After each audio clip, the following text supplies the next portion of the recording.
What up, folks? It's your friend King David, and you're watching the Red Pill Podcast, where if you take the red pill, you stay in Wonderland, and I'll show you just how deep the rabbit hole goes.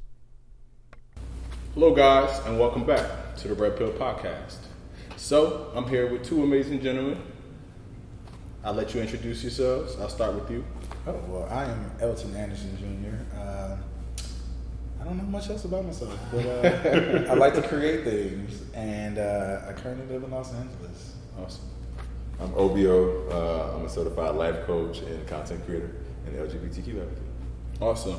Now, today we're going to be talking about a very significant topic. So we've covered two parts of this subject matter surrounding MASC4MASKED, our three-part series. We've already done love and sex, we've done code switching, and lastly, today we'll be doing family and trauma. All right?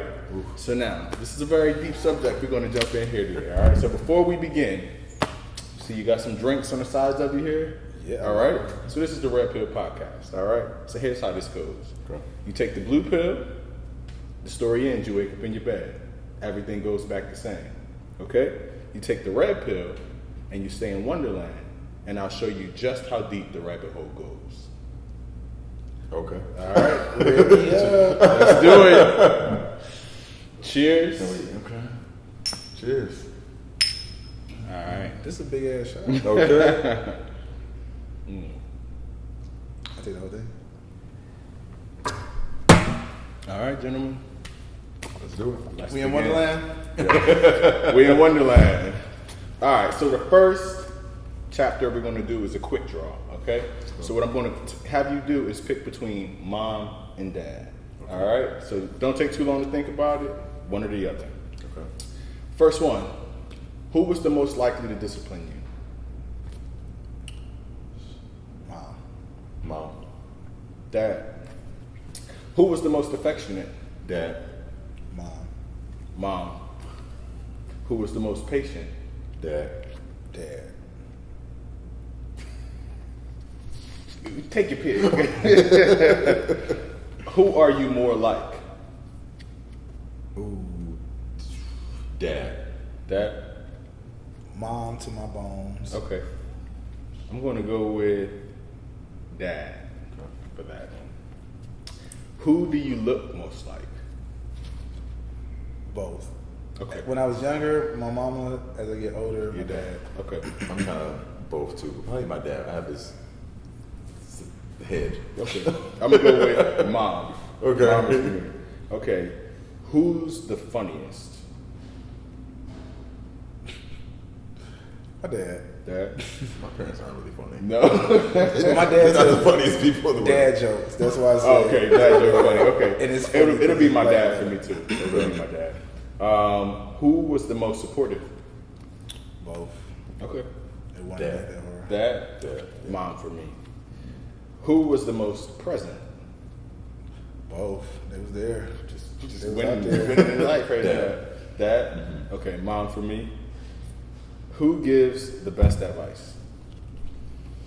Dad. Dad? My mom, because she thinks she's so psychic. Okay. And I'm going to go with mom as well. Okay. All right. And who was the most forgiving?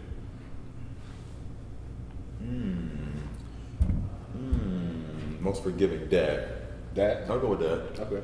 Both of my parents. Okay. They Okay, Elton. We get Right. it. I'll go with mom. I'll go with mom. Okay. All right, cool.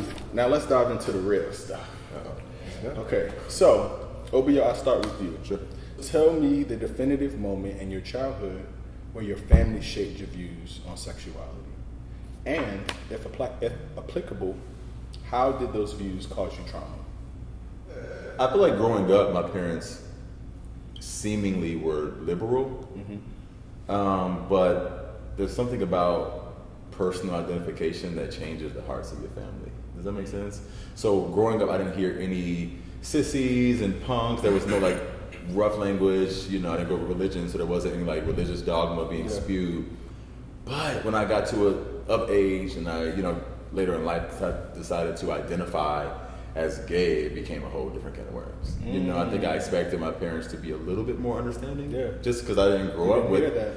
Yeah, I didn't grow up with any like fear. I was like, my more so fear was about the community than it was my family. You know what I'm saying? I was afraid of like how we proceed in school, college, but it wasn't with my family. But lo and behold, it was my family. Interesting. Yeah. Okay. And how did those, if applicable, how did those views cause you trauma? Well, you know, I've said this story before, but I had to convince when I had to stress to my dad that I really am gay for 4 years, and it was kind of like, you know what I mean? Like literally had to like say like I truly am gay, like I'm not playing. And he was like, yeah, right. You know, I'm like, no, I'm serious. He's like, whatever. I'm like, I'm serious. Like, you know. So I think that was kind of frustrating because I think he didn't understand it, of course, because he's not gay. But like, that's a big step for you to start. You know what I'm saying? It's a big step for me to decide that I'm going to start to say this thing and rock it. And here I am being met with my dad with like, no, you're not. And it's like, come on, boss. Okay. So yeah, trauma. Okay. Fair enough. He's like, get out of here. Like what? How about you? So for me, I think I just go to the church. I start there.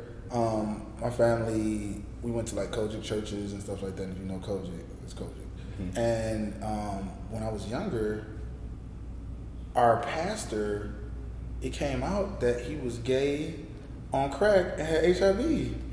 And so it was just broke up. Like my mom stopped going to church, but then my mother had two best friends that both were gay, and they both died of AIDS. Wow. So I saw older gay men in my life. Yeah. I saw some that were accepted. I saw some that were rejected because of religion. I saw some that were in my family. Yeah. And I saw some that died because of HIV. So it wasn't pressure that my family put on me, but it was like, because I'm gay, I'm gonna go to hell, I'm gonna die of AIDS. And so that was like that was trauma from the environment, not necessarily like my parents like, you gonna die, but yes, I mean, you mentioned the word trauma, but elaborate for us on how it caused you trauma. What was your experience from those ideas? I beat my own ass. Like, I beat my own ass all the time. And like growing up, I had really bad insecurities because I knew I was gay from like the age of 6. And I had really bad acne. I'm talking about, if I would smile, my pimples would burst. Wow. So I thought I had yellow teeth. Like, I was a mess. And so I couldn't love myself because of the exterior, because I was like, I'm ugly. And then I'm like, I'm gay, I'm going to hell. So literally, I did not love myself growing up. I had the deepest insecurity to my soul. Yeah. And so the way I had to go about it, I was like, well, I'm just going to be a good person. Yeah. And I'm going to be fucking successful as hell. Like, everything I did, like, I was the best. Like, I ran track, state champion, college, full ride, like alpha, da-da-da. And so a lot of times as gay men, or men period, we try to succeed our way out of trauma. Yeah. And you be like, I got all these things, all these titles, and none of that matters because you don't even know yourself. I never loved myself. I only loved the titles and the adulations that those titles like gave me. Overcompensation. And so, I got a 6-pack. Okay. Yeah. Oh, I got this. Okay. You know what I'm saying? So it was never, I didn't get a chance to love myself until recently. We'll get to that later. Well, that's beautiful that you got in there. And you got a testimony to tell from it. So we'll get more into that over the course of this. We got all day. For me, I'll say a definitive moment for me, I remember I was 14 years old. And it was my first year in high school. And hormones are changing, and you have awarenesses about yourself that if you could silence before are screaming now. And I got on, you remember AOL chat lines? Everybody remember this? You're a little young side for this one. Right. I caught the back end of it. You know? I'm 29. By the time you heard AOL, we was in high speed. Got it. But there was chat rooms where they had basically, it was like topics that you could pick depending on which room you wanted to go in. And I found one involving sexuality, because I really just needed resources or someone to talk to who could tell me about their experience with struggling with it as well. So I ended up having a conversation with this dude on AOL whose parent was also a pastor. And we were basically just talking about his sexuality. However, I come from a strict household and I wasn't allowed to use my mom's computer or get internet access unless I'm being monitored. So I snuck and got on the laptop to have this conversation. And just as I'm typing my last message and I hit enter, my mom walks into the room. First thing she sees is her laptop, right? So she tries to grab the laptop. I try to close it. It freezes. And my entire conversation is stuck on the screen. So I remember her crying, and however, this pieces into what we talk about. I just want to give you the full scope of it. I remember her crying in that moment. She just seemed so broken and hurt by what she had found. And we kind of didn't talk about it. But then the next thing that happened was my family put me in counseling with one of the people from the church. Mm-hmm. And to this day, I don't know if that man was a homosexual. So Because he was. Yeah. I know some background. I won't specify his name, but I know some background about him, like him being a hairstylist. He was married, but he was a hairstylist. And you catch the tone of the things adults say. So there was a little bit of tone in there. Mm-hmm. But I remember going to him and him telling me things about eye contact and how men don't make eye contact. He's basically, whether he knew it or not, telling me how to live as a DL man. Mm-hmm. About what to look for and what makes you look gay, right, or gets called out for gayness. Yeah. And through that experience, how that caused me trauma, it was this assessment of my sexuality and teaching me from a place of seeming love how to avoid turning out as myself. And that stayed with me for many years of my development and my growth into an adult man. Yeah. Welcome. Yeah. So now, speaking of being an adult man, how has that trauma shown up in your adulthood? How has that trauma shown up in my adulthood? I think I'm still unlearning some things, to be honest. I think about certain things I was never supposed to do.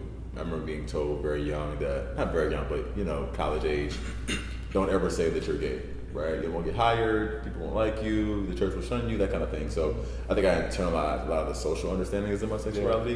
Yeah. But even behavior, right? I think for a lot of us, especially more masculine leaning men, the question of, are you truly masculine leaning, or is this a state of performance? Are you just used to being that way for your whole entire life? It's just stuck to you. So I think I'm still unlearning certain things, right? Mm-hmm. Like behaviors or just kind of assessing myself. So I think I'm trying my best to rework the trauma into journey, if that makes any sense. Absolutely. It's not so much a traumatic experience as much as I get the opportunity to learn me fully without the added layer of somebody telling me who I should be or how I should show up. Because I think people often, even inside the community and out the community, will do an interesting job of telling you who you should be. Mm-hmm. You're this high, you better be a top, or you're this thing, you better be a bottom, or you better be this, or you better go here, you better not say this, you better, Absolutely. And when you kind of silence the noise and get into your own, it's real.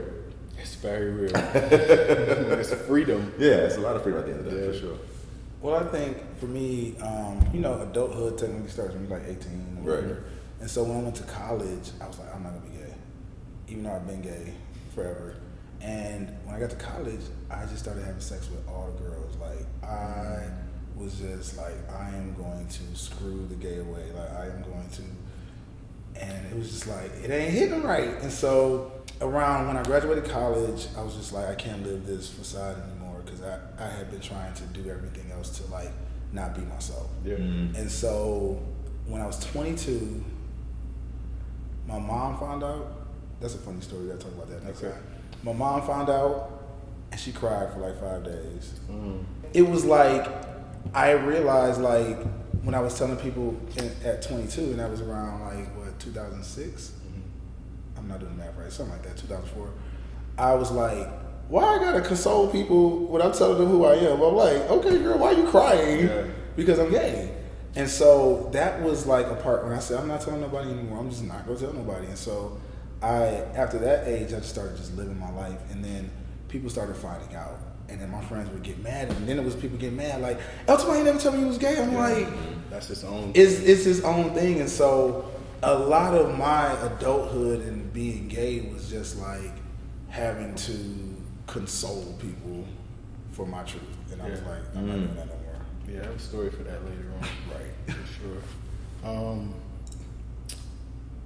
I think for me, the way my trauma has shown up in my adulthood the most was this overwhelming sense of anxiety. And it took me a long time, and for anyone else watching that struggles with anxiety, One of the easiest ways of starting to battle that is having the awareness that what's causing it is you're overthinking other people's ideas of you. They're becoming too loud, and they're louder than your ideas of yourself. And that mirrored what my life looked like for years, So yeah, it really led me to a place where I was always considering someone. If it was a bunch of straight men in a room, and then maybe I'm going around my sisters or something like that, and they're around their little homies and booze, and there would be a hyper awareness that I had about myself in every mannerism, every action, every statement, every interest, whether I could mention I was a huge Rihanna fan or I should leave that out for now. And I was just always shrinking myself in spaces, and yeah, I only felt comfortable around those closest to me. And that also caused me quite a bit of isolation, even up until I lived in Atlanta, till like the last year and a half, 2 years. Now I've been more social. But there was an isolating aspect in order for me to feel like I could be my true self. So that's healthy though, because it sounds like you had, like, whether you want to call it that or not, you had kind of like boundaries. I was the opposite. I was like, I had no bound. I did not know what a boundary was. Yeah, I was always trying to people please. I think my boundaries, it's questionable whether I would say I just had boundaries. Okay. There was a lot of self-love that had to happen before my boundaries were properly intact. In all regards, you know what I mean? Because you don't really know what you're standing for before you know yourself. So yeah, I put it that way, for sure. Okay, so what tools were your parents given or not given about parenting? I think because my parents had me so much older, the generational gap was just a lot. My mother had me when she was 41, you know what I'm saying? So I grew up, my mom grew up in the 50s, she was born in the 50s, and so I think I was born in the 90s. It's two different, you know what I'm saying, just two different realities. So I think like, I remember my mom started policing me when I became an adult, right? Like I remember I had just got a little fuzz and I shaved it off, and she was like, "Where's your mustache?" And I was like, "I shaved it off." And she was like, "Oh. But I felt, you know what I'm saying?" It was kind of stuff like that. Or my dad would be like, I'll be watching like, I don't know, like a sitcom. "What are you watching?"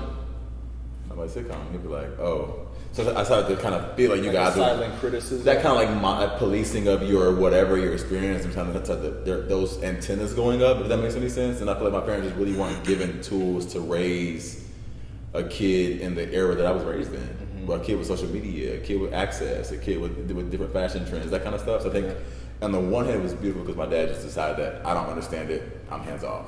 But my mom was like, I don't understand it, so I'm gonna reject it. Yeah. You feel me? So like I need you to kind of get on the foot that I understand, because I don't get what you're doing. And I can't not get what you're doing. Gotcha. Because if I don't get it, I'm gonna reject it. So now it almost feel like you're rejecting me. Yeah. You know? And so I think for me it was more like they just really weren't given tools to raise me. Yeah. Does that make sense? And the only beauty I think in that, I tell my siblings this, is because like I knew I liked boys very young, right? I didn't know I was necessarily gay, but I knew I liked boys very young. So in my mind, my parents were never a rubric for me. And about how old, if you don't mind me asking? I came out to my parents when I was 7. Unknowingly though, it wasn't on purpose. I had a crush on a guy in my first grade class. My parents, again, they never bashed gay people, so I never knew it was bad or good. And so I was like, "Hell with school. I'm eating my little snack." And I remember his name, if you're watching, what up, boy? His name was John Crossan III. He had a part in his hair. He was something to see. And I was like, "There's this boy in my class. I want to give him a kiss." Because I knew kissing was a sign you like somebody. I want to give him a kiss. And my parents were like, "Huh?" And I was like, "I want to give him a kiss." And then, like, I guess like the next year, I may have had a crush on a girl, so they kind of just like I was just a little confused boy. But I think, again, because I knew I liked boys, I knew my parents' relationship, whether it was good or bad, was never going to be my version of a relationship anyway. So I didn't really attach any of their trauma to me, because it was like, if y'all suck or are good, it doesn't matter, because my relationship will look totally different. Yeah. Interesting. Such as like talkative kids. All right, so let me see how I'll answer this. I actually think that a lot of the tools that my parents were given were not taught to them. They almost learned those tools in the opposite way. I don't think that my parents were extremely affectionate or anything of those sorts. My mother made attempts to be more affectionate. She was definitely more affectionate out of my parents in that regard. They were hardworking, both first generation success stories of money. They both come from nothing, and they're entrepreneurs. So there's no rubric that showed them that. So there's a lot of things a lot of tools they weren't given as it related to parenting and love and communication and things of that nature. So they kind of had to figure those things out along the journey and continue through now. Okay. Do you believe that we all need both of our parents? Why or why not?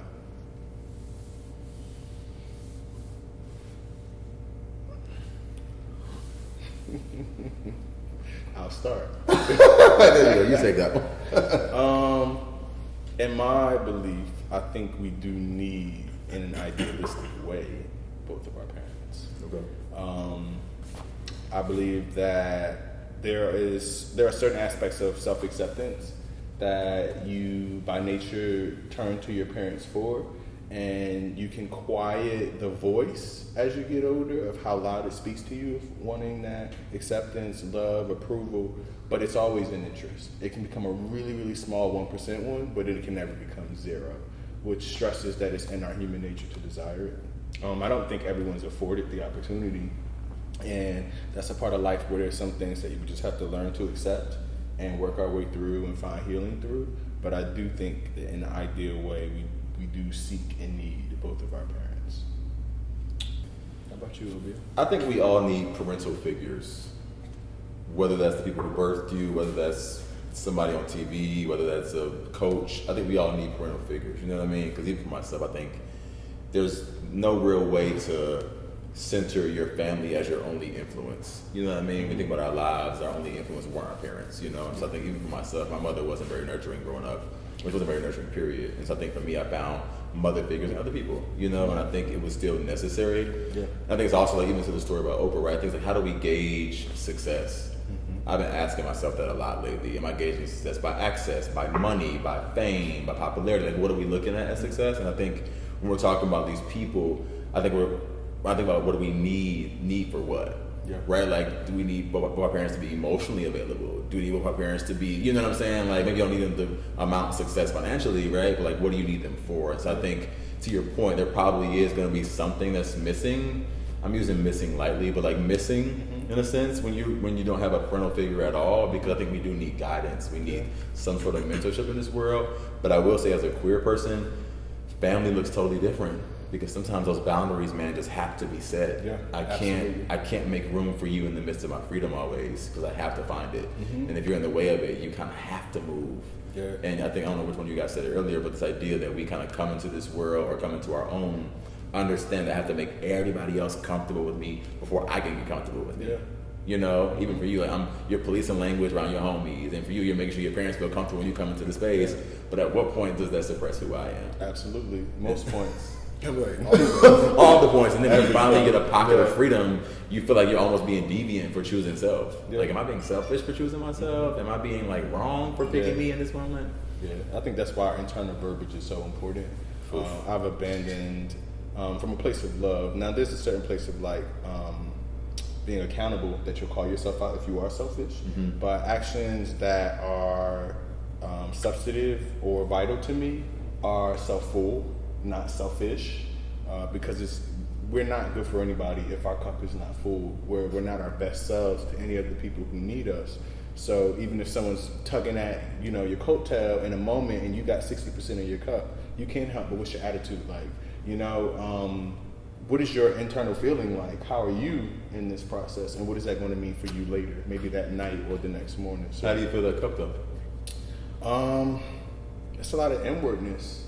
And good question. It's a lot of inwardness. I think you fill that cup by finding out what's missing from it.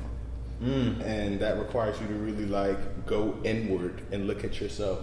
Ask yourself, why do I respond this way to this? Is it really this other person, or is that a projection of something really happening inside of me? So yeah. Okay. So next question is, has your masculinity affected your journey with being open about your sexuality? And has that caused you any trauma? When I finally started telling people, it would be in the stupidest way. Like, I'd be at like lunch with my friends. I'm like, can you pass the salt? By the way, I'm gay. And like, it would be like, yeah, because I feel like I had went through the trauma of people crying for days because I'm gay. Yeah. And so I said, I'm going to add a comedic element or a disarming element to it. Yeah. To like just get out there. So that's how I like changed it. Okay. The narrative. Cool. How about you? The opposite. It was traumatic, you know. It is traumatic still. That's not still, because I'm me, and I found my solace in that. But I will say, because of people project masculinity or assume masculinity equals these other things, I feel like I was thrusted into straight environments. You know what I mean? So I think it didn't give me any room to explore my sexuality. And I also felt like the idea of exploring my sexuality felt like letting people down. Yeah. You know what I mean? I remember even being online in Alpha, and when I was pledging, the first question they asked pretty much was like, which one of y'all gay? Y'all ain't gay, right? You know what I'm saying? To make sure everybody hears, like, you know. And I remember not being asked. And I remember just kind of feeling like yes, I skirted through, right? Like I wasn't the one who they asked. Like they bought in, you know. And I remember also going into college, and this might be like a pretty privileged thing, not to like lick my own balls, but like I remember going to college. And we had like freshman superlatives, which is like a HBCU thing. We just do the most. But I remember getting most attractive, and I was so blown because in my mind I was like, I want to go to college and possibly be myself, right? Like maybe I'm in a new city, I could be myself, but girls liked me again. And I'm like, here we go with this, like, you know, because I wasn't ready to like be bold about my sexuality, but I was also like, if someone was like, call me out, I might not have said no. Yeah.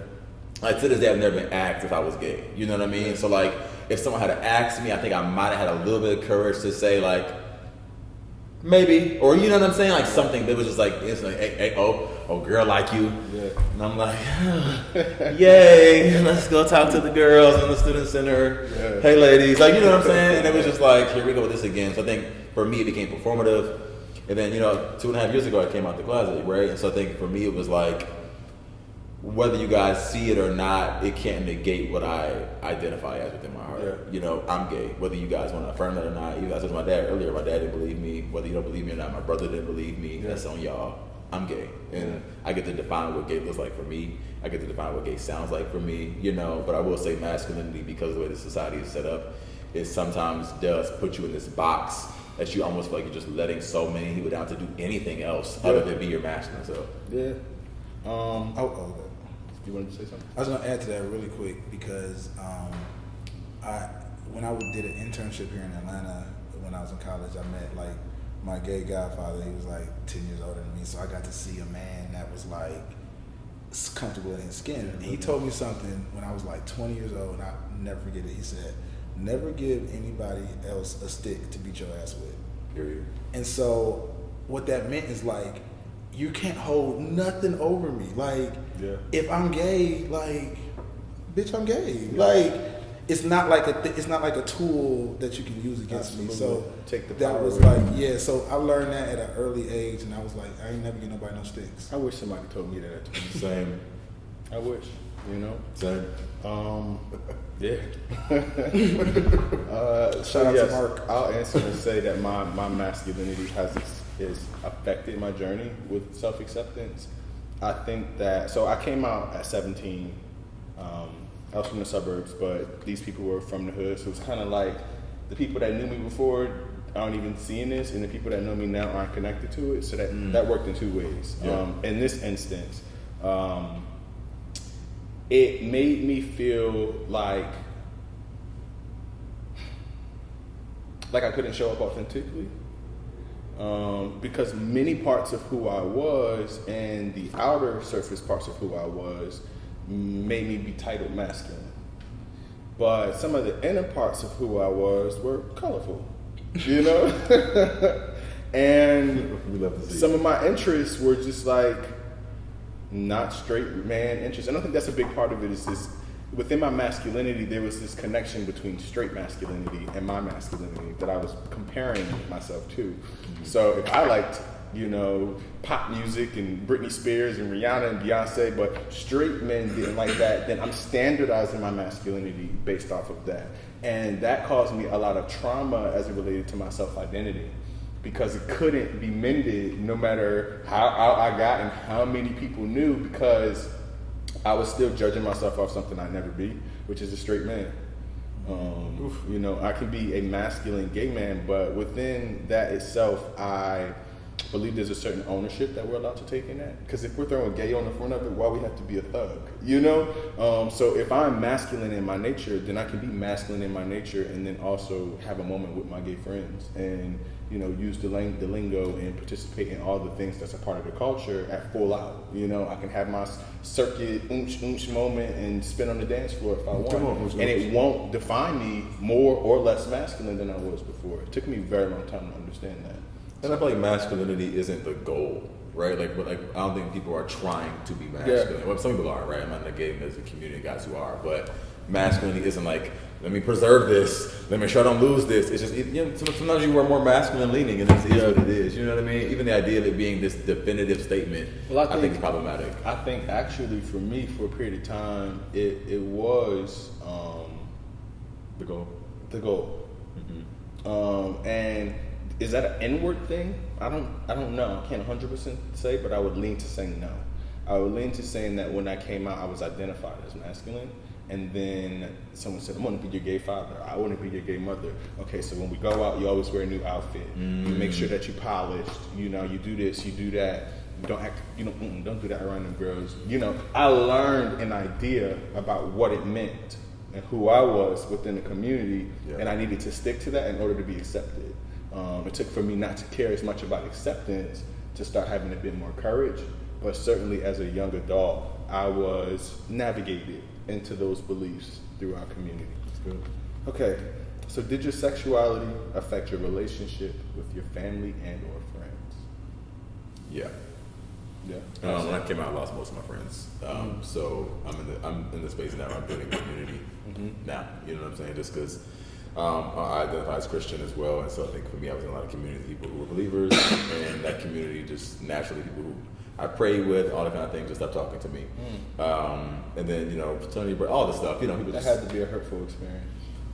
Yeah. And I think people say like, oh, they weren't your friends to begin with. That sounds cute, but if I've been on journeys for years with you, you were my friend in my mind. Yeah. So, you know, and with family, I think, especially now because of what I do, like, you know, my advocacy, like I think I don't have the luxury of pacifying bad behavior, which adds another asterisk, right? So you can't say certain things in front of me. Yeah. You can't be transphobic in front of me. You can't be homophobic in front of me. You can't do these things. So now it does build that wedge where you're like, Obio, like, I wish all gay guys acted like you. Come on, can't do that in front of me. You know, so I think if you're not taking a learner stance with me, it's hard to be around me now because I'm just wired that way now. It's just I'm too much in my liberation to allow it to take place. So it does build wedges in my family. You gotta learn some stuff over here, buddy. So I heard that.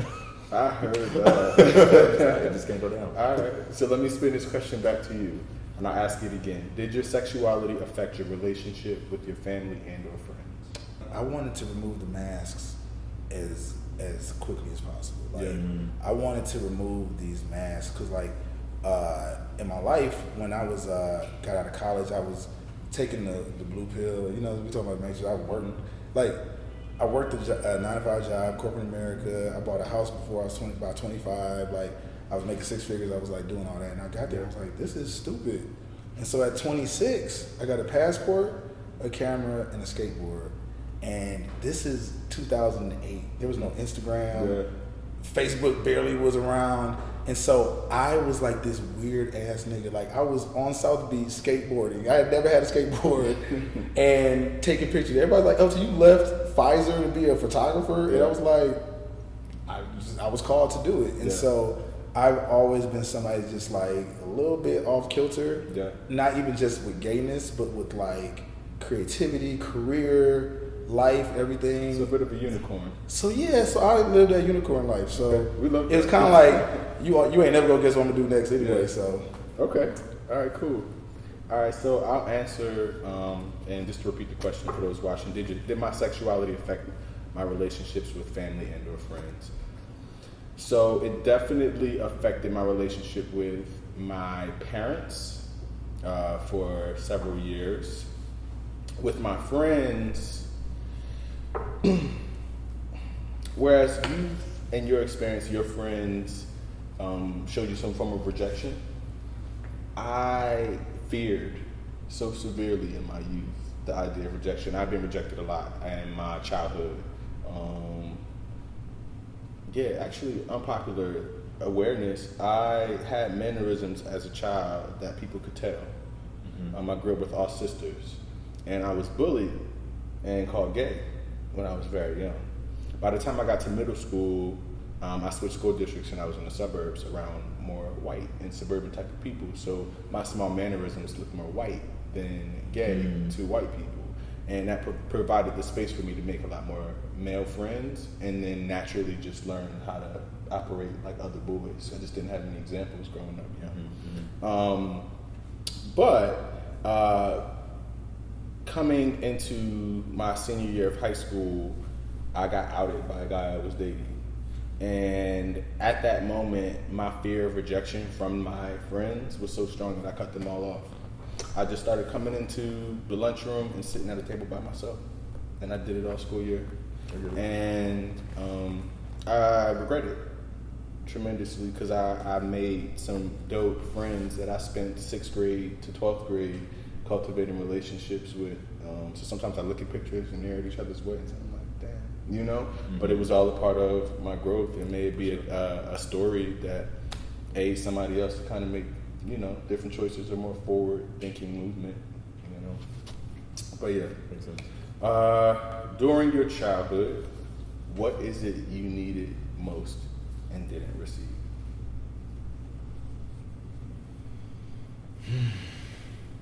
A hug. I feel like it's tough for me to answer the question though because I think I was given the best of what the people around me had. You know what I'm saying? They were like, even now we think about language. A lot of this language is new. You know what I'm saying? There wasn't like people saying LGBTQ when I was young. There wasn't people saying, you know, people didn't have language to identify a lot of things that we experience now. But I think I wish I would have been more prepared. But again, even now I'm thinking about it, I don't know how they would have prepared me. Like what tools do they have?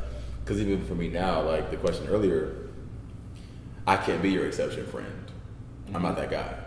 I'm not gonna be your gay best friend. I'm not gonna be your gay homeboy. I'm not gonna be the cool gay. If you honestly, if you have any other gay friends, they're probably not gonna match. And I have a good amount of straight friends, but all my straight friends have other gay friends. I'm not gonna be the one that you are cool with because I'm masculine leaning. I'm not gonna be the one I'm cool with because you make an exception for. You have to understand and advocate for the community I'm part of. It's not an option for me. So I think, you know, I wish somebody would have told me that earlier, so I could have made that hard boundary, which means that you can't give me the crumbs and expect me to get full.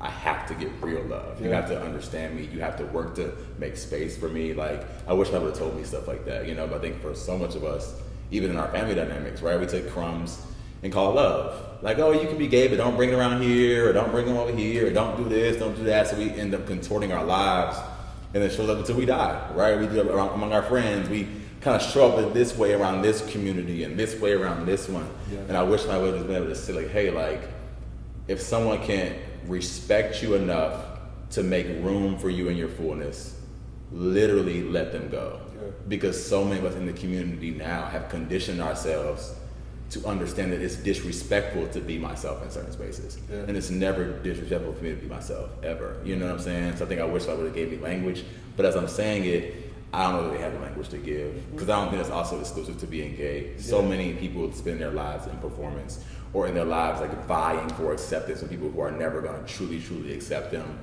But I think me now as an adult, it's not going down. I'm cool with the community I'm building now because again, it's full of people who legitimately, I can kiss my partner in front of you, I can talk to them about sex, I can talk about anything in front of everybody I'm in community with, and it's no ill, it's no pacification. Yeah. You have to love me. Absolutely. Fully. I heard that. So to answer,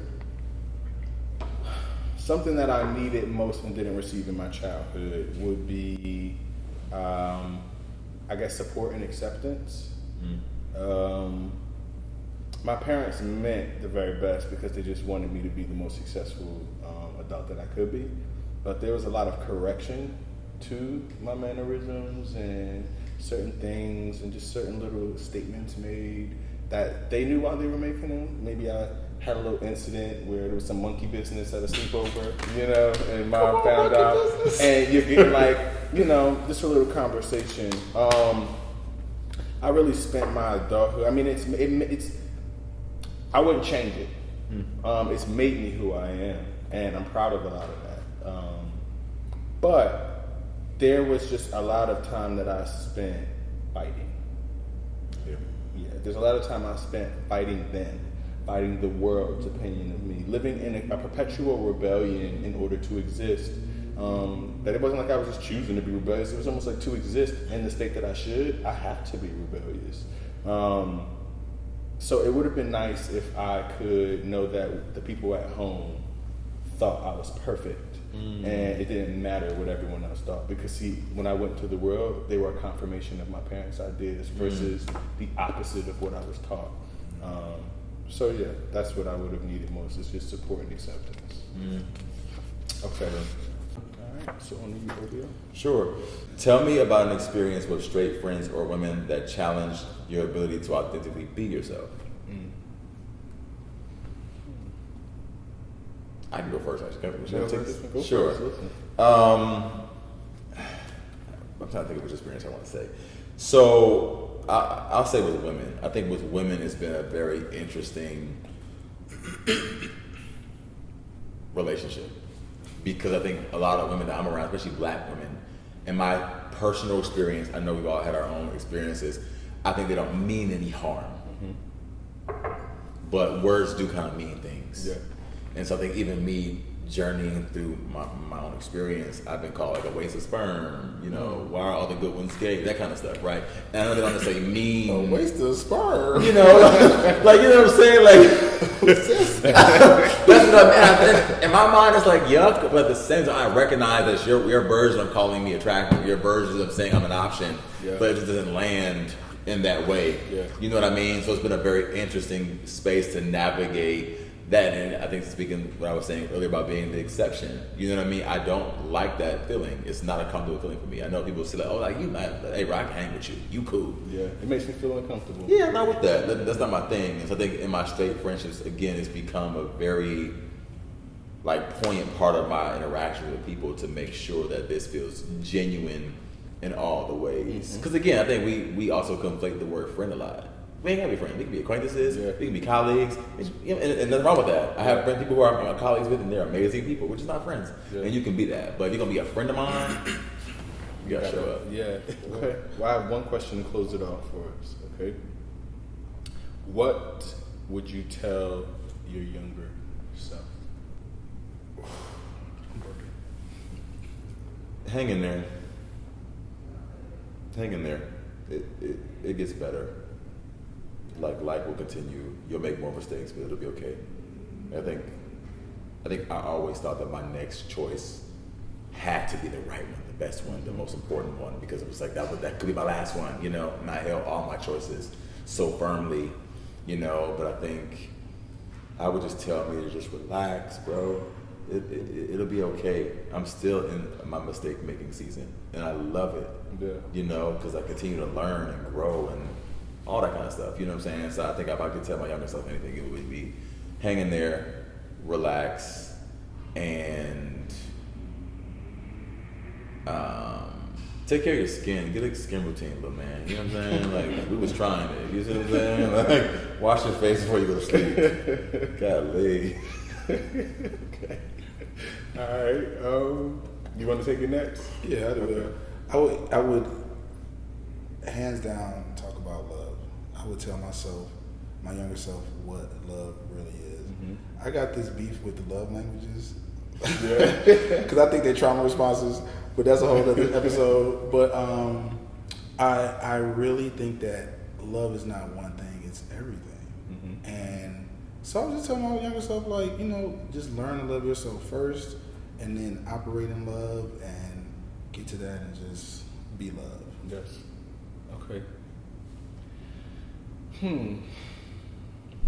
What I would tell my younger self is that you are very valuable, you're very unique, and that is the best parts of who you are, and to live in that. Stop spending so much time trying to fit in, because with every attempt to fit in, there's something magical that's being dimmed. And that's all I need them to know. If you do that, and the quicker you do it, you're going to be your happiest self. All right, gentlemen. This has been an amazing conversation. I thank you both Likewise. for coming on. Shout out to you, Appreciate it. David. I love this platform you're building amongst the other platforms you already built. Yeah. This is classy, y'all. We are in class. It's cocktails. And we got wings on set. This ain't no play stuff, so I'm proud of you, brother. Thank you very much. Thank you. I'm proud of both of you. I thank you both for bearing your vulnerability, your experience, in the name of helping people that look like you, because that's what this really is for. And to young brothers who look like us, please take the lessons that we've experienced and what we've grown, how we've grown from them, and try to apply them to your life in a way that may save you some of the turmoil, trauma, experiences that you've heard us talk about here today, all right? And remember to love yourself first. And this is your friends King David with Obio and Elton signing out. Deuces. Until next week. Good job, gentlemen. That was good. You did your thing.